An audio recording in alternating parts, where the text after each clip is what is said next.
Un colloque international de 3 jours s'est ouvert à Cotonou les 23, 24 et 25 juillet dernier. Il s'agit du deuxième colloque scientifique international pour l'innovation pédagogique et le développement professionnel. Il a pour thème les défis de l'approche par compétences en Afrique à l'ère du numérique et la question de l'adéquation formation-emploi. C'est une initiative de l'Association pour l'innovation pédagogique et le développement professionnel. Christelle Tongodo pour le reportage.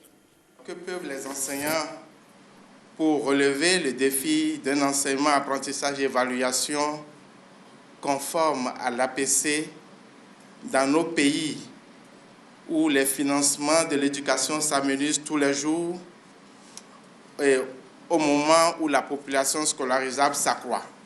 Comme une équation à plusieurs inconnus, la question semble finalement avoir trouvé des éléments de réponse. L'une d'elles résiderait dans l'utilisation du numérique pour rénover le système éducatif en Afrique, aujourd'hui en souffrance. Le numérique doit pouvoir être un atout, en ce sens que les enseignants pourront l'utiliser, notamment pour partager des ressources et activités pouvant les aider à mettre en place une pédagogie active. De communication en communication et de table ronde en table ronde, ces experts en éducation disent vouloir améliorer la mise en œuvre de l'approche par compétences en Afrique et au-delà, sous le leadership de l'AIPDP, Association pour l'innovation pédagogique et le développement professionnel. Ces différents pays ont réfléchi sur les mots qui minent le système éducatif béninois et africain. Des approches de solutions ont été émises et des recommandations faites. Nous voudrions croire que cette rencontre internationale servira à redynamiser le système éducatif africain pour des résultats plus probants. Rappelons-le, ce colloque s'articulait autour de 4 axes.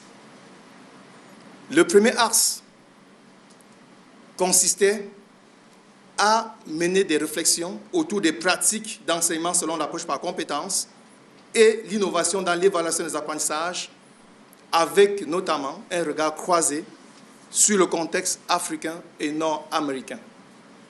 Au niveau du deuxième axe, il était question de l'adéquation formation-emploi avec apport du numérique dans le développement des compétences en Afrique. Au niveau du troisième axe, nous avons abordé la question du bien-être psychologique au travail, indicateur de performance, dimension essentielle du développement professionnel et source d'épanouissement au travail. Pour finir, avec le quatrième axe, nous avons touché et abordé en profondeur la place des objectifs de développement durable, appelés ODD, dans les curricula, clarification conceptuelle et stratégie d'intégration. 3 jours d'échange pour repenser l'éducation au Bénin et en Afrique avec, à l'appui des recommandations. Les échanges vont se poursuivre à Libreville au Gabon en juillet 2020 où va se tenir la 3e édition de ce colloque international sur l'éducation.